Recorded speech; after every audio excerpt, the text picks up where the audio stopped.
Bueno, comentábamos la semana pasada que este mes vamos a dedicarle parte del espacio a difundir cosas que tengan que ver con el cine, como nos corresponde siempre, en particular con el cine argentino, pero además con el mes del orgullo. Y no solamente eso, sino que hoy justo viernes nos cae con lo que es la media sanción de la ley de cupo laboral trans, así que la verdad es que nos sentimos en un programa súper especial porque a todo esto le sumamos que vamos a hablar con Belén Correa, que es fundadora del Archivo de la Memoria Trans. Y además, hace unas semanas nada más estuvimos hablando con Mariana Bomba, que es una de las directoras de la serie documental, la miniserie documental sobre el Archivo de la Memoria Trans. Y Belén es protagonista de uno de esos episodios, así que le damos ya la bienvenida para conversar. Belén, ¿cómo estás? Hola Vicky, ¿cómo estás? Muchas gracias por la invitación. No, muchas gracias a vos. Te quiero preguntar, primero que nada, ¿dónde estás en este momento? Porque sé que hoy a la mañana tuvimos ahí un tema de horarios y de hemisferios. Yo vivo en Hannover, Alemania, pero en este momento me encuentro en Bremen, visitando a mis suegros. Por eso fue la confusión. Son 5 horas de diferencia. Tengo 5 horas más que ustedes. Gracias entonces por estar charlando con nosotros en este horario, que bueno, ya es antes de ir a dormir, supongo, más o menos. Pero bueno, me gustaría comenzar con esto de que, bueno, quizás supongo yo que estás al tanto de y vas siguiendo, a pesar de que ibas lejos, las cosas que van pasando acá y primero que nada preguntarte cómo te sentís y cómo estás con esta media sanción que se logró el día de hoy. Muy feliz y muy contenta por las niñeces y las adolescencias trans que son quienes van a poder disfrutar de esta ley. Para las personas mayores de 40 años esta ley no nos llega, porque si el promedio de vida es de 40 años, cuando yo le dé trabajo a una persona que no está capacitada con 40 años, no van a llegar nunca a jubilarse. Entonces, el cupo laboral trans tenemos que estar pensando que es para el 42% de 9.000 que son menores de 30 años. Por eso dentro del archivo, nosotras por eso al final de cada capítulo exigimos una reparación histórica.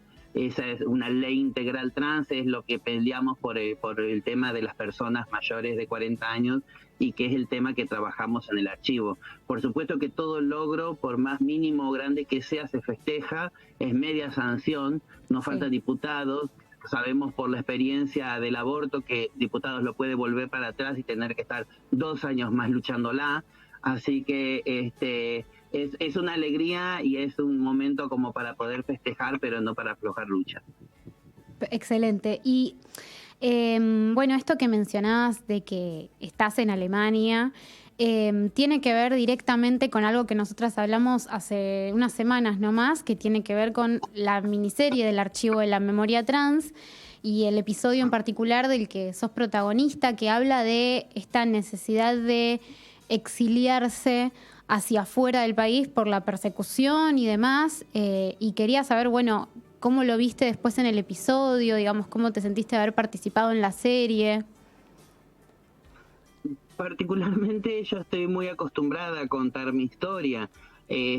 Más que nada han sido las repercusiones de distinta gente, inclusive de familiares míos, mis hermanos que eran chicos, que se les terminó de completar una historia del por qué yo me fui tan de repente, cuando ellas se tenían en una época escolar. Hoy ellas están casadas con hijos. Imagínate que ese capítulo lo escucharon mis sobrinos. Mi sobrina tiene 18 años hoy. Yo me fui en el 2001, cuando ella todavía no estaba proyectada para nacer. Con eso estoy tratando de también, más que nada, las repercusiones fueron de la afuera hacia mí, de que mucha gente se enteró de lo que me había pasado o cómo la había pasado en realidad. Muchas veces que cuando se piensa desde el extranjero, te fuiste porque quisiste. Hay personas que nos fuimos sin querer irnos. Y eso es lo peor. Hay tres situaciones que dicen que marcan a una persona de por vida y no lo pueden borrar nunca más, que es la violación, la tortura y el exilio. Y bueno, eso es también parte de lo que se marca en ese capítulo que es Valijas. Sí.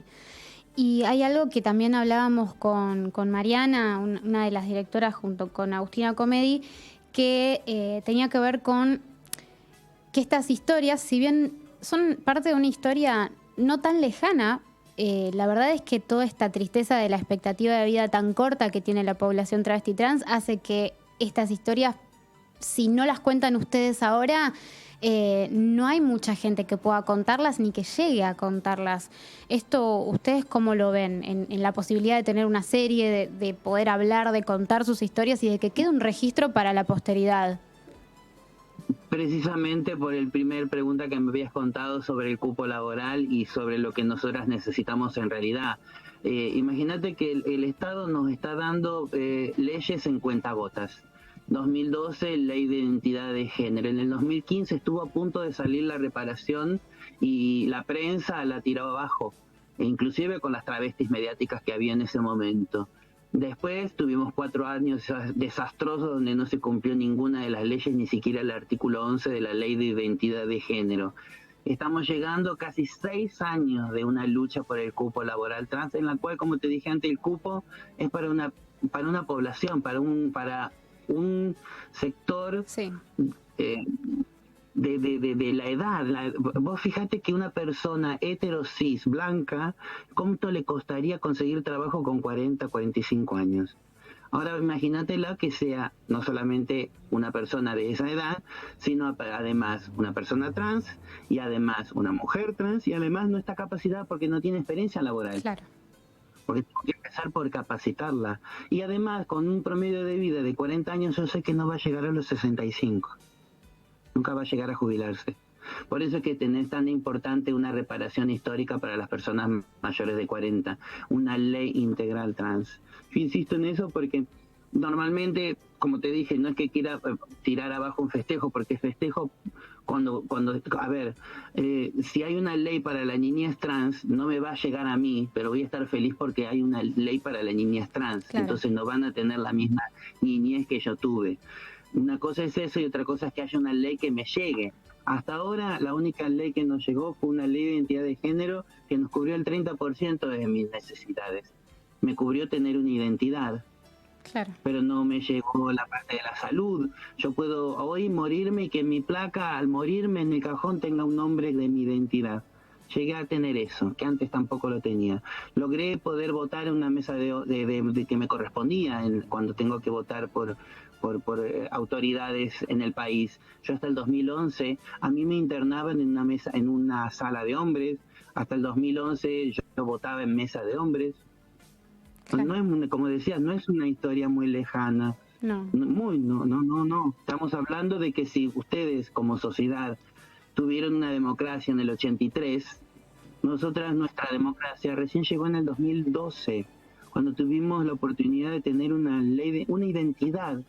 Una lucha tan grande que tiene toda la Argentina por la búsqueda de la identidad, por tener identidad, por el reconocimiento de una identidad, por reconocer cuerpos y darle una identidad a un montón de cuerpos encontrados en una fosa.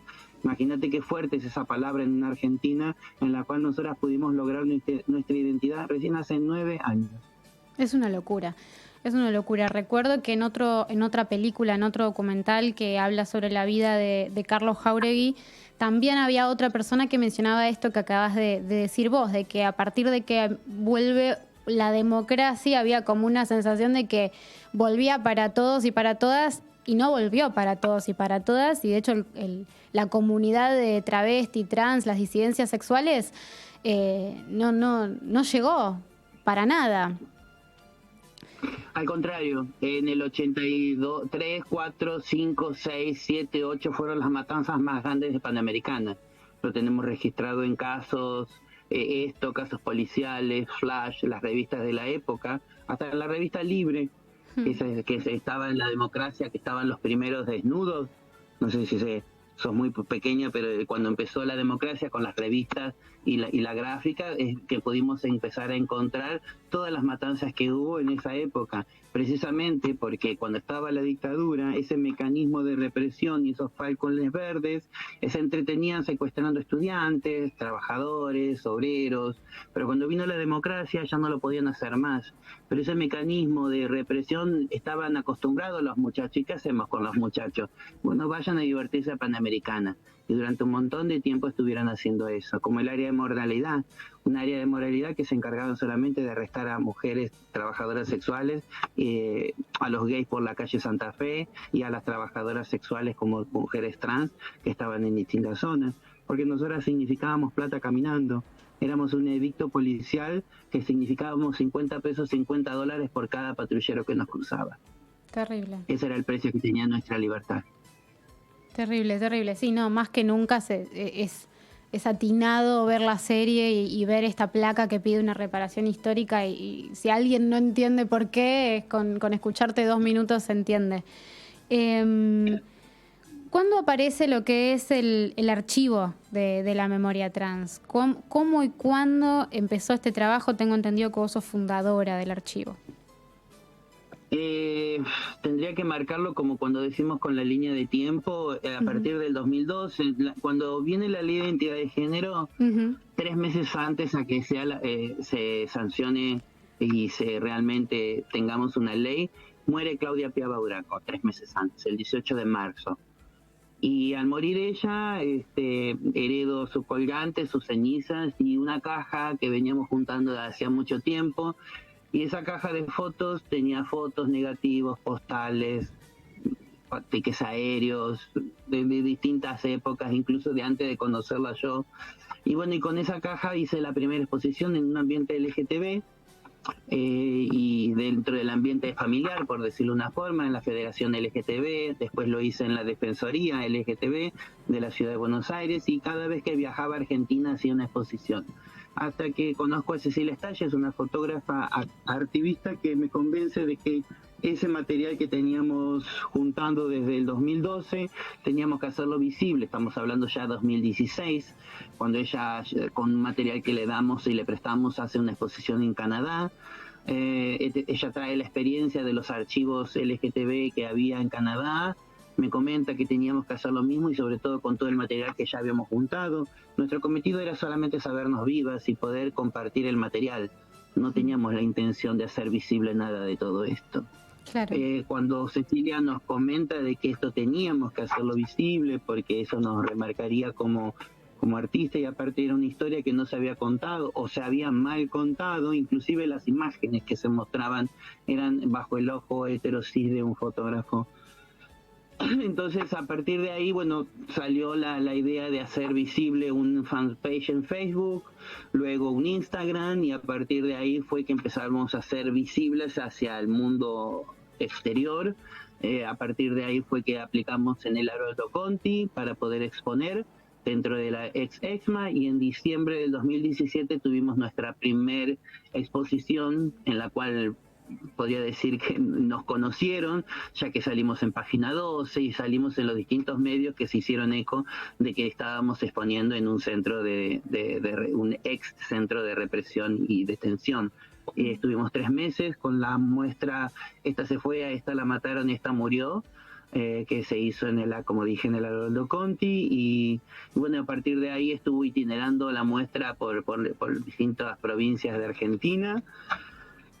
Y bueno, a partir de ahí vino todo un rotativo de Centro Cultural Kirchner, de San Martín, exposiciones en Colombia, Brasil, Ecuador, Uruguay, el último que hicimos, invitadas al TED de Londres o estar presenciales en el Reina Sofía de Madrid, que fue antes de la pandemia.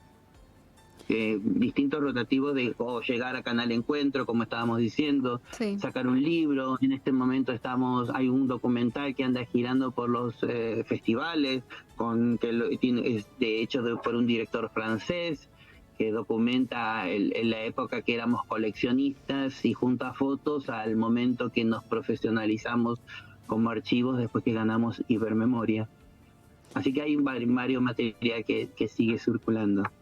Y de esto que comentás sobre las muestras, ¿no? Como expresiones claramente culturales, y a veces esto de la fotografía tiene algo también de lo artístico, me lleva a preguntarte, también asociado a lo que es el documental, ¿cómo ves la representación en lo que es la pantalla, en lo que es la literatura, el cine, las series, en la cultura en general? Digo, ¿cómo lo estás viendo en la actualidad? En la cultura en general, en cuanto a cómo se trata el tema trans, por ejemplo, ¿Cómo se representan? ¿Cómo se abordan? por suerte, dentro de estos últimos tiempos han salido espacios de historias trans contadas y protagonizadas por personas trans, tanto delante como atrás de cámara. Sí. Puedo estar hablando desde La Veneno, o puedo estar hablando de Pose, que específicamente están trabajando personas trans delante y atrás de cámara. Claro. Es esa nueva forma de poder filmar y no que sean personas heterosis que estén contando nuestras historias, porque la cuentan con su visión, que no es la nuestra. Y se dan cuenta, se nota cuando filman con estereotipos, y eso lo podés ver en las filmaciones de los 70 y los 80, no muy lejano también, hasta los 90. Por ejemplo, Apariencia es una película en la cual participé, que estaba como extra, de Andrea del Boca y Suárez, y son chistes horrorosos en los cuales se hacen, y yo estaba de extra ahí, por decirte una de las cuestiones que puedo contarte desde el cine. Participé en La Dama Regresa, Sam y yo, con Ricardo. Yo antes de irme de Argentina en el 2001 participaba mucho en cine por el tema de que participaba en el centro para el sindicato de extras. Entonces siempre había, lo que pedían era una travesti rubia, porque claro, encima esa era la forma en la cual pedían al cine. En el cine te pedían, necesito una travesti rubia.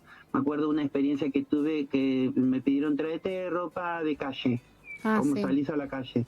Perfecto, le dije, y yo me fui con un pantalón de jean y una camisa. Me dije, no, pero te dijimos ropa de calle, y le digo, yo salgo a la calle así. Claro. Ellos lo que querían era ropa de prostituta. Ellos, la visión que tenían es que las mujeres trans vivíamos vestidas de prostitutas. Eso era lo que tenía la visión del cine, ¿no? O como los productores o el director de casting, como le quieras llamar, hacían las convocatorias.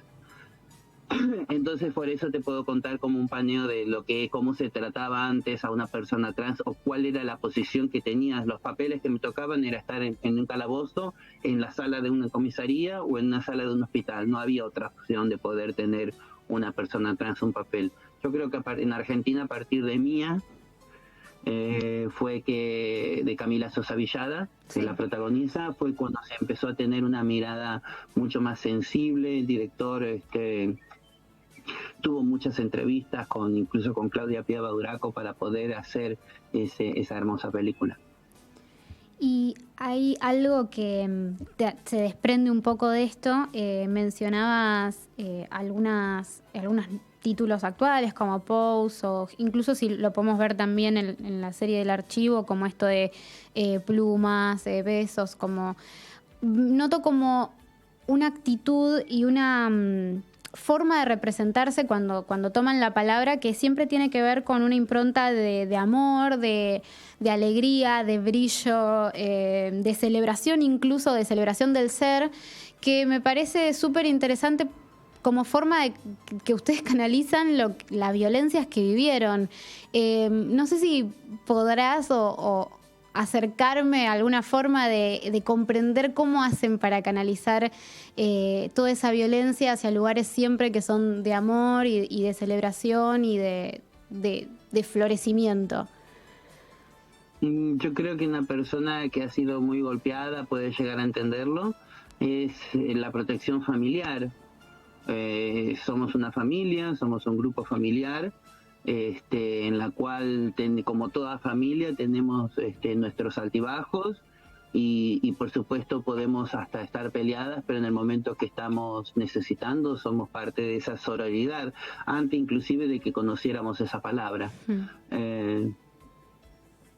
Creo que más que nada lo que sorprende es que nos estamos mostrando como lo que siempre fuimos, personas y bueno, y llama la atención porque durante mucho tiempo tuvieron otra visión de nosotras. Entonces ahí es donde está el clic, que estamos rompiendo el estereotipo de todo lo que fue marcado sobre nosotras durante muchísimo tiempo.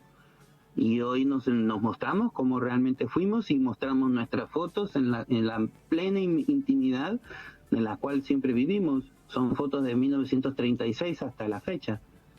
Sí. Tengo entendido que a partir también del documental el archivo está empezando a crecer un poquito más, que está teniendo, que están llegando fotos nuevas e historias nuevas. No sé si podés desarrollarnos un poquito sobre eso. Es a partir del libro que empezaron a llegar más acervos. Okay. A partir del libro, algunas compañeras empezaron a acercar más fotografías. Sí. Belén. Sí, no, el corto, la serie documental lo que nos hizo fue una apertura hacia las distintas provincias para el lugar más cercano, porque hay lugares en la Argentina donde el internet no se utiliza tanto, pero en cambio la televisión y el canal público nos aseguramos que llega hasta el último rincón de la Argentina. Claro, entiendo. Belén, la verdad es que me gustaría seguir conversando con vos, pero bueno, también te tengo que liberar y bueno, la radio y todas esas excusas horribles que no me permiten seguir preguntándote cosas, pero de verdad quiero agradecerte por haber participado, por contarnos tu historia y tu forma de ver las cosas, que bueno, a nosotros la verdad es que nos interesa aprender y espero, bueno, que llegue la reparación histórica. Que así sea. Te mando un abrazo. Muchísimas gracias, Vicky, y a todo el equipo que está trabajando. Gracias. A vos, Belén. Estábamos conversando con Belén Correa, fundadora del Archivo de la Memoria Trans, protagonista del primer episodio de la serie del archivo, justamente, que se puede ver en Encuentro, se puede ver en Contar de forma gratuita. Son 4 episodios documentales que muestran muchas de las fotografías del archivo y van contando historias. Y bueno, Belén cuenta la suya en el episodio llamado Valijas, que es el primer episodio. Así que lo recomendamos justo en un día como hoy, en un mes como este. Así que, bueno, súper agradecida también con Nancy, por supuesto, que nos ayudó a conseguir esta nota, obviamente. Así que, bueno, muy, muy, muy contenta de haber conversado con Belén. Vamos a escuchar una canción. ¿Qué te parece, Manu? ¿Sí? Dale play y volvemos.